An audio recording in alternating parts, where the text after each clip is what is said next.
Hello, good morning to all of you. My name is Nitin Bhat, and I welcome all of you to this session on ethics in AI and overcoming product bias. So, if you have questions or feedback about this presentation, please feel free to reach out to me on Twitter. My Twitter handle is Nibat. I'll look out for your questions and feedback. So, with that, let's get into the details. So the agenda for today is quite packed. We are going to cover three big areas. Number one is ethics in AI. Why do ethics really matter? And we'll go through some examples of it. The second piece is around practices in consumer internet. How is this space kind of evolving in the consumer internet space? And the third one, what I want to help and share is how do you actually discover bias in your product, and how can you, using certain level of techniques, um, uncover your black box machine learning algorithms and understand the decisions which are actually getting made on that. So that's what I'm going to do in today's presentation. So let's come to the first part. Why do ethics matter? And why do ethics in AI matter? Before we get into that, let's try to really understand what are really ethics. And ethics, it's a really, the definition being that these are actually moral principles which govern behavior or activity of individual or group of individuals. That's what ethics really is. And what I strongly believe is ethics in artificial intelligence lead to a lot of very good outcomes. It leads to your AI being predictable. That means it always has a predictable end state. It is auditable, that if need be, you are able to audit why a particular decision was made by your AI if it is transparent and auditable.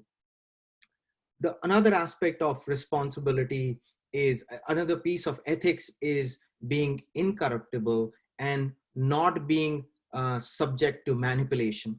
That's what your AI algorithms should strive for, which is uncorruptibility. And the last one is being responsible. Now, as you go through these definitions, I want to make sure I give you certain examples which will light up this scenario and give you a context of what I'm actually talking about. Let's take example number one. Example number one is, this is a bank. Could be a consumer bank, could be the normal brick and mortar bank. And what the bank is actually doing is it has designed a machine learning algorithm to recommend approvals for mortgage applications. Now, there is a possibility that applications of certain people are getting rejected. And that makes you think, what could be the reason? I can give you certain context on this, that race and gender definitely would not be part of the algorithm. So the algorithm is blind to gender or race level data. But there is a possibility that it is taking into account where people are actually living. What is the zip code? And that particular zip code could be associated with a low income neighborhood. And because of that low income neighborhood, that could be a reason your machine learning algorithm could be rejecting applications of certain people.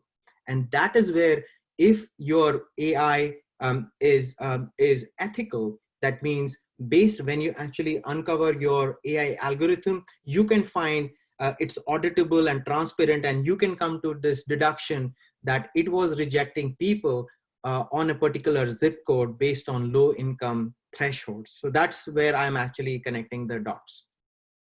The second scenario is in a ride sharing app. You see their car sharing app is actually ride sharing. So there is a way riders and drivers can rate each other on a particular score. Now, there could be a scenario where this could be manipulated. That is, the driver and the rider always give a full rating to each other, 5 out of 5. Then the question comes, how accurate or how authentic is that score? So your AI algorithm, if based on right way, is incorruptible, you want to make sure that it's incorruptible. That's piece one. Piece two is if the rating is purely a whole number, which is that the rating is from 1 to 5, it's not really a fraction.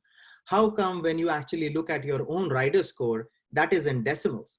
So if your algorithm is, if you are explaining as a product manager, you need to explain what is the sauce behind that particular score. It's not just the scores given by the drivers, it could be some other reasons, and that is the responsibility of the product to explain that why, what are the other factors leading to that particular score in decimal.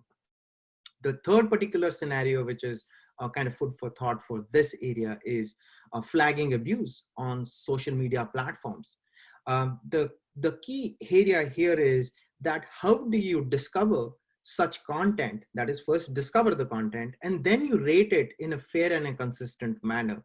So that is also an area of significant research, and it's a really hard problem today, that how do you actually classify such data, whether it's regression or classification algorithms, and then how do you actually rank and rate them in a fair and a consistent manner. So that's overall how the ethics in AI piece comes together. Now I want to take you through certain examples where these kind of biases can actually harm society, and we'll go through some mitigation plans of how to overcome them. What I have actually taken this data is from the Future of Privacy Forum, and I will cover through a couple of scenarios which actually will help you understand this problem. The first one actually being loss of opportunity, that if there are not the right safeguards and right guardrails built, it can lead to differential access to insurance and benefits for society or individuals and cause them loss of opportunities. The two specific scenarios under this are, number one, the auto insurance prices are increased for night shift workers, and that could be deemed unfair or illegal. So that is example one. Example number two is higher termination rate for benefit eligibility by religious group. Again, that is also something which is avoidable. Another scenario which comes into mind is the economic loss, that if you don't have the right safeguards and mechanisms built, it could lead to differential access to credits for different people. Again, examples being denying credit to all residents in a specific neighborhood, that would be illegal. And not presenting certain types of credits to members of a certain group, again, could be deemed unfair or illegal. Now, these are scenarios where which can cause societal or collective harms or individual harms because the right level of safeguards and programs and AI algorithms are not built the right way. Now, let's look into what are the mitigation sets. If you take the same example, which I was covering in the previous slide around economic loss and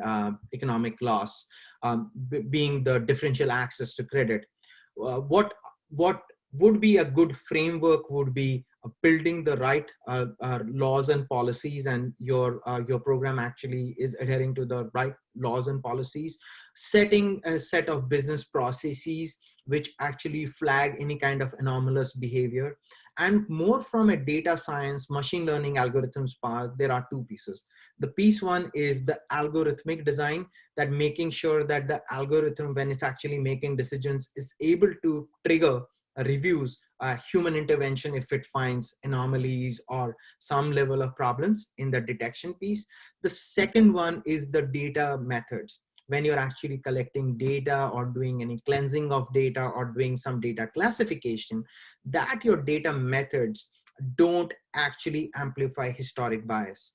So that is a really strong way for you to look into mitigations to solve these kind of problems. So from an AI ML perspective, always think out the data methods and the algorithmic designs which have been highlighted here. Now, shifting gears a little bit here, what I want to do is I want to take a very controversial set of capabilities and how different vendors are looking at that capability, and give you a flavor of how this is existing in today's environment for products and capabilities. The capability which I'm going to talk about is going to be computer vision or face detection capabilities. I was working on a startup before on this particular area, and this is based on my inference of different level of vendors and capabilities when they actually do computer vision.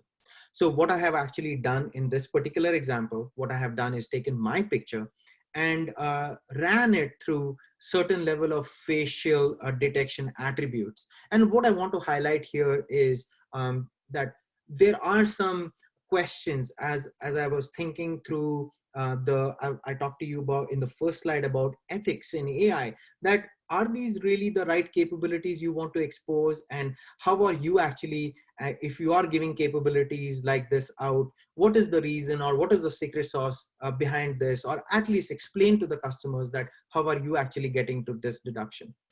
So in this particular one, if you look at this picture, the tags what is able to 100% identify really well and with a really good level of confidence is that, hey, this is a human face with a 98.6% probability. That's a great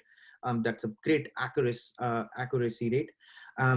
It is able to classify that, hey, this is able to gender, this is able to identify my gender as a man, and it's able to find some level of smile association at 77%. Let's look at other attributes which are interesting from this analysis. It's able to based on certain how to flag content on internet, which could be, I was talking about, which could be for adult consumption, or which is racy or is not right. So there is some level of scores which these vendors actually give to you around associated with the picture. Now it's saying, hey, the adult score is really low on this, or same for the racy score, but it's also able to correctly identify the people portrait associated with it. It gives me a really high score of almost 93%. Now this is the area where I was thinking about this particular bit is the age. Yes, it's able to accurately identify my age, that I'm in my 30s and I'm a male. But that's really the question, that uh, there is a possibility this age could be misused. If I was giving an interview over a video conference, and the company which is taking my interview is using this software, based on the age, could there be something which may lead to some other outcomes we need to think through? I think that's where the ethical piece of your software, of your products, come into play. Let's look at other example, another vendor. So the vendor here is able to give me a sense of, based on the picture, a certain emotion or certain certain other attributes which it's able to find based on my picture. It could be attributes associated with joy, sorrow, anger, surprise, exposure, blurred, or headwear. Now again, the question which is thought provoking is that, is something like a headgear detection be a factor in employment if the picture is part of a resume or a video employment which determines employment? I think those are the kind of factors you need to think through, that under what cases would exposing the capability of headwear detection be right versus wrong. So I think those are questions or things you need to think through as you are actually developing and building your products. And this area of AI, ethics in AI, I really hope I'm able to give you a teaser today. But in a lot of universities, this is actually a thesis or a line of computer science itself. A lot of what I have known is there are more than 5 or 10 universities offering programs like PhDs or elective subjects for their masters in computer science or Department of Philosophy under the space of ethics for AI. Now, as you have learned about this particular area, I want to share one really good way how you can actually unbox your machine learning algorithm and get into the details of how decisions are actually made. So if you look at the slide right now, there is the black box that based on certain factors of age, gender, BMI, it makes a certain decision on outcome, and you have no visibility into how that black box is actually being able to make that decision. But if you're able to break the machine learning algorithm and you're able to understand the factors, how much of each one of these factors determines the overall outcome, that's a really, really good way to understand how decisions are actually getting made. So one of the first challenges is that models on their own are really accurate and powerful, but they are still black box. That's one of the biggest reasons you would want to unbox this black box. And what I also seen in my experience is, if you know the inner workings of these models, like random forest or XGBoost, that really help you with the transparency, compliance, fairness, and trust of these algorithms. So what I would really suggest as part of learning is, I have shared certain examples. In this particular example, what I'm going to cover is the census data, which is available available at this link. And what you can do is, based on the census data which is available, the machine learning program is going to predict whether the person is going to make $50,000 in a year or not. So that is really the data set. And what I have actually used is the SHAP framework to actually unbox the black box machine learning algorithm. And I've used a really good cool interpreter, which is actually shared here in this particular example. Now, when I actually ran the interpreter and the ML interpreter on this particular, I'll not get through those level of details in this short presentation, but the idea really is that based on that, I can actually decide to get on a particular segment and look at data from that one particular segment. In this slide, what you can actually see is the slide number one, the picture number one. What you see on the top is based on number in the census data. It is also a factor of how many years of education does that person have, and based on that particular filter, you can actually see the output. Remember, when you look at the black box, there is no such segmentation or no such you can go in on one particular factor.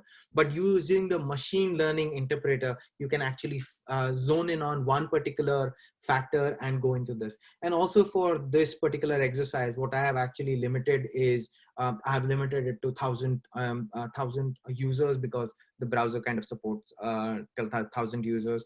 And what this graph actually shows you is a density a scatter plot for each of these features. You can get into years, years of education, number of hours a person actually works, whether they are married or not. So all those things in the census data, if you do that exercise, you will be able to pivot on each one of these classifications and look at data from that perspective. So very quickly, what you can see here is, if you see the education in number of years, as it goes towards the 10, 12, 14 time frame, that number of years of education, it kind of goes up. That means your data kind of grows as the number of years of education go up. But after a certain threshold, it actually climbs down. So that is an interpretation of your data using ML. So that is one segmentation. The second one is the hours per week. Now, hours per week on an average in the US is 40 hours. But if you look at this segment as well, it goes from 10 to 20 to 40 to almost 90. And it builds you a really good graph and a visualization of how your data looks based on a particular segment. Now, again, this as product managers or budding product managers or data scientists, people who are on the call today, I would highly encourage you to get equipped with these kind of things, like understanding how ML tools work, what are the levels of, even if you don't understand the core technology behind it, but understanding how decisions are getting made, how data is interpreted, what are the kind of tools which are available for you to see segmentation, super, super powerful for a product manager. So at the last, I would like to leave you with really interesting some resourcing for your reference. The first one is a really good paper around how to document data sets. I found this paper to be extremely good. The how to define the characteristics of data, test results, recommended uses, motivation of data. Highly recommend for you to read this paper. The second one was the AI ethics resource kit, a tremendous amount of great research done by the Fast AI team and one of their founders. So I would highly encourage you to look through those frameworks and try to build those kind of capabilities in your product.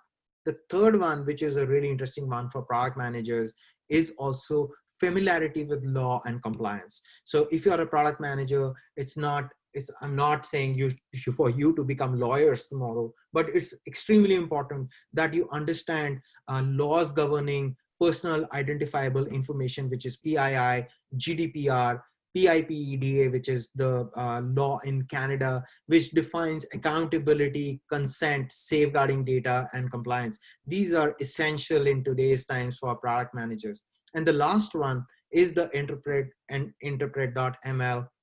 Highly encourage you to try it out so that you can actually unbox your ML and understand what are the kind of factors which are actually helping you determine the result set which your ML actually brings. With this, it's a wrap on today's presentation.